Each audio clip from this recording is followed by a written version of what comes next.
Perkenalkan, nama saya Yogi Eliezer Pangaribuan, NIM 2004 jurusan Teknik Mesin Universitas Sumatera Utara, ingin menjelaskan mengenai gaya geser dan lapisan geser pada fluida. Gaya geser dan lapisan geser pada fluida. Sesuai definisi fluida, deformasi terjadi secara terus-menerus sekecil apapun gaya geser yang diberikan. Dari definisi fluida tersebut, selanjutnya kita akan mengenal istilah lapisan geser atau surface layers, yang merupakan topik yang sangat penting dalam pembahasan fluida dalam berbagai macam keadaan aliran. Kita perhatikan gambar yang di bawah ini. Jika ada gaya F yang membuat suatu aliran, suatu cairan yang menjadi berkecepatan U dan menimbulkan gaya geser sesuai persamaan yang ada di sini.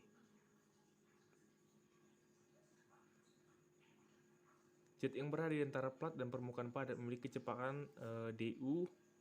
Kecepatan du tidak sama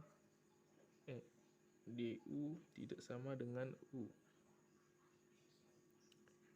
yang bervariasi pada arah y. Maka zat tersebut telah mengalami deformasi. Maka zat tersebut adalah fluida.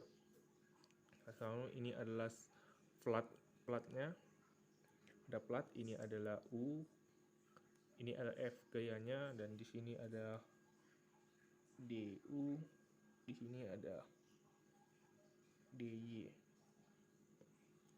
Ini ada y, yang dimana F adalah gaya pada plat, U adalah kecepatan gaya gerak plat, Y adalah ketinggian zat, dan A adalah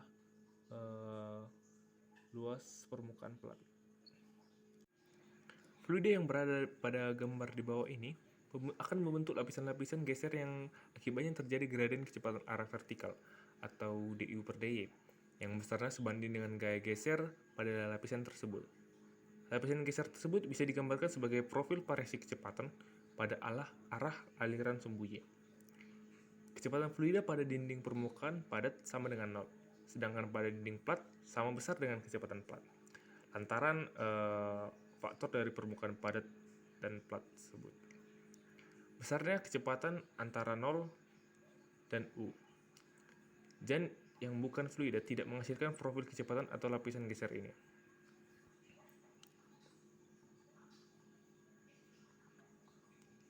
Tegangan geser atau tau yang bekerja pada fluida tersebut dapat dirumuskan sebagai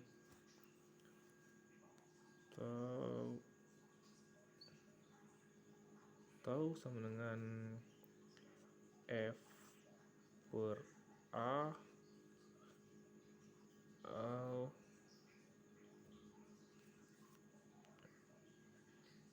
du per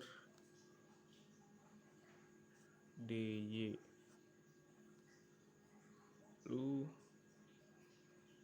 sama dengan mu kali du per dy.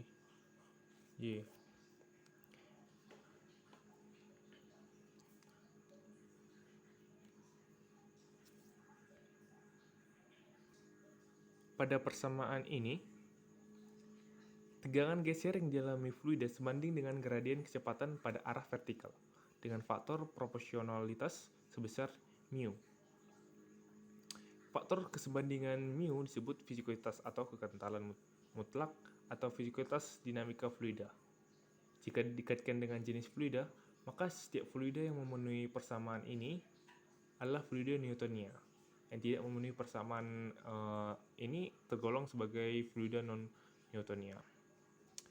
Maka kita beralih ke lapisan geser yang ditunjukkan oleh gambar ini, kedua gambar ini. Gambar yang pertama menunjukkan percampuran fluida dari dua cabang pipa menuju saluran utama. Fluida yang datang dari dua pipa yang berbeda dengan kecepatan yang berbeda akan menghasilkan profil kecepatan yang mungkin tidak seragam, yang selanjutnya akan mempengaruhi kebersihan proses pencampuran atau keakuratan perhitungan kapasitas aliran, kerugian tekanan maupun perpindahan panas dalam pipa tersebut. Kita lihat ini ada aliran pipa pertama masuk, kita buat ini adalah V1, lalu sini adalah V2. Maka jika kedua aliran ini masuk ke bersatu menjadi satu aliran, maka pada di sini ada kecepatan aliran yang beragam-ragam atau tidak selaras. Lalu pada gambar yang kedua ini menunjukkan profil kecepatan pada dua posisi aliran melintas airfoil. Penampang melintang berbentuk airfoil antara lain mewakili sayap pesawat dan sudu turbin. Profil kecepatan tersebut sangat menentukan kinerja airfoil karena mempengaruhi gaya angkat dan gaya hambatan yang dibangkitkan oleh airfoil.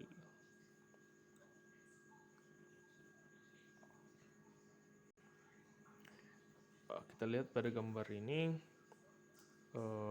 ada dua posisi aliran melintas airfoil, sebut ini dan ini.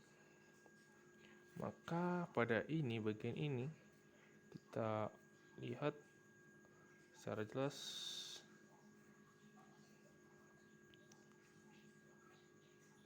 alirannya akan membentuk seperti ini. Sedangkan di sini akan juga seperti ini.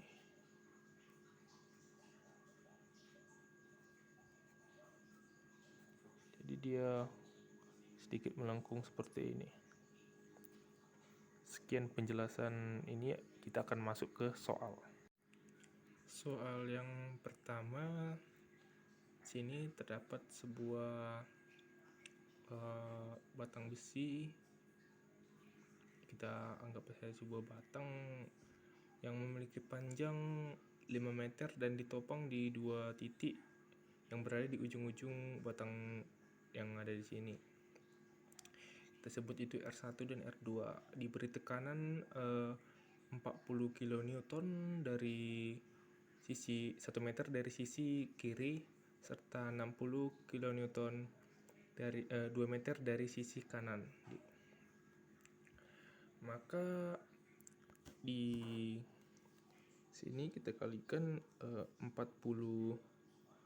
kN dikali dari jarak ini 1 meter ditambah dari 60 kN dikali dari penjumlahan dari jarak ini dan ini sama dengan R2 dikali panjang ini.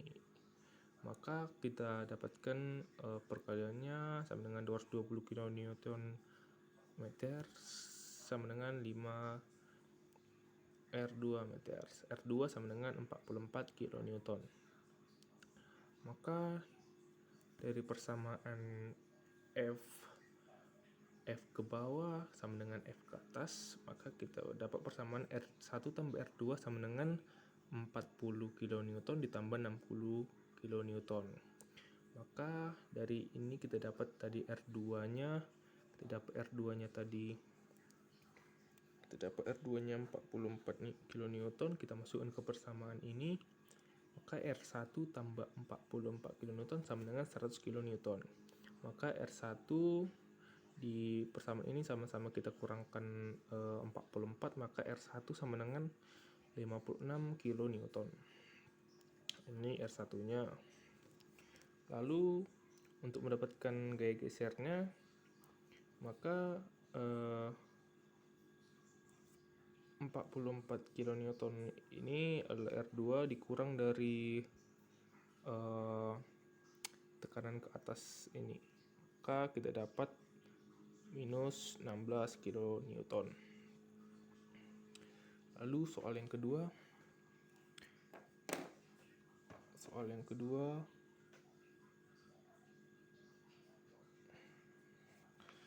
terdapat sebuah papan juga lah kita sebut, atau sebuah besi atau apa yang diberikan beban pada 4 titik, yaitu F1, F2, F3 dan F4 dengan jarak yang ada pada gambar, dengan besar yang ada pada di sini, dan ditopang pada R1 dan R2 memiliki, dan panjang ini memiliki panjang 20 meter. 20 meter. Dari persamaan F ke bawah sama dengan F ke atas, maka kita dapat penjumlahan dari gaya yang ke bawah sama dengan R1 tambah R2. Ini kita simpan persamaan ini, kita cari dulu R2 nya berapa, maka kita kalikan gaya yang ada di sini, kita kalikan terhadap jarak dari R1, maka kita dapatkan 20 dikali 4 ditambah 40 dikali 7 ditambah 60 dikali 10 ditambah 100 dikali 15 sama dengan R2 dikali 20. 20 ini adalah panjang